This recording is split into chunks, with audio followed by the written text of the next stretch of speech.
మంగ్లీ బర్త్డేలో గంజాయి, పర్మిషన్ లేకుండా liquor, DJ sound. ఒక వీడియోలో డ్యూటీలో ఉన్న పోలీస్ ఆఫీసర్ పైన వీడియో ఆపుతావా లేదా అని చెప్పేసి రుబాబ్గా ఏకవచనంతో మాట్లాడడం అనేది అందరు చూసిండ్రు. ఆ వీడియోలో ఏమని చెప్తుంది, నాకు పర్మిషన్ తీసుకోవాలని తెలియదు, మమ్మీ డాడీ ఉన్న ఫంక్షన్లో నేనెందుకు అట్లా వేస్తా అని రెండు చేతులు జోడించి చాలా అమాయకంగా ఫేస్ పెట్టి కొన్ని మాటలు చెప్పింది. క్లియర్గా కనిపిస్తుంది కదా, అక్కడ లేడీ ఎస్ఐ యూనిఫామ్లోనే వచ్చింది ఆమె. అమ్మా నాన్న ఉన్న పార్టీలో నేనెందుకు ఇట్లా చేస్తా అని చెప్పేసి నువ్వు అన్నావు కదా, మరి అమ్మా నాన్న ఉన్న పార్టీలో హుక్కా ఏం చేస్తుంది? హుక్కా ఇల్లీగల్ అని తెలియదా నీకు?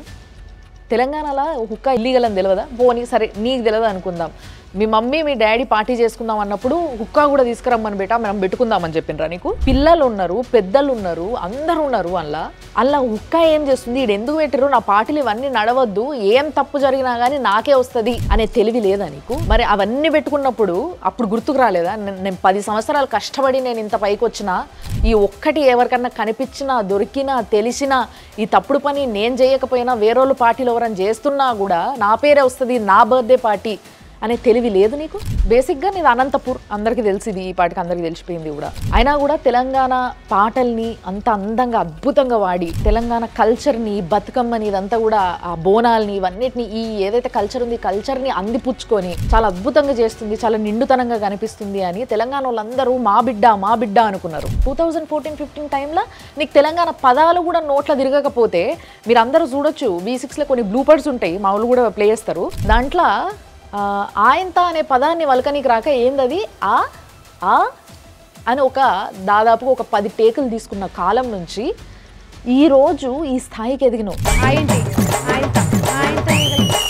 ఏదైతే షూట్ జరుగుతుందో ఆ షూట్ జరుగుతున్నప్పుడు పక్కన లెఫ్ట్ సైడ్లో రైటర్ భవానీ అనే నా ఫ్రెండ్, నేను, అది ఇద్దరము ఆడ పక్కకి నిలబడి అది చెప్పా నేను చెప్పా, అది చెప్పా నేను చెప్పా, అట్లా ఎన్ని షూట్లు చేసినావు నువ్వు. నిజానికి చెప్పాలంటే బయటికి వచ్చి అవును నాతో తప్పైపోయింది, నేను చేసింది తప్పే, ఏవైతే ప్రొసీడింగ్స్ ఉంటాయో, ఏదైతే లీగల్లీ నేను ఇప్పుడు ఫాలో అవ్వాలో అవన్నీ ఫాలో అవుతా అని చెప్పి ఒక సారీ చెప్పి, నువ్వు ఏ శిక్ష అయితే పడాలో, ఏ శిక్ష అయితే నాకు వేయాలనేసి అంటారో దాన్ని నేను అంగీకరిస్తున్నా అని చెప్పేసి ముందుకు వెళ్ళిపోయి ఉంటే ఇంత లొల్లయ్యేది కాదు.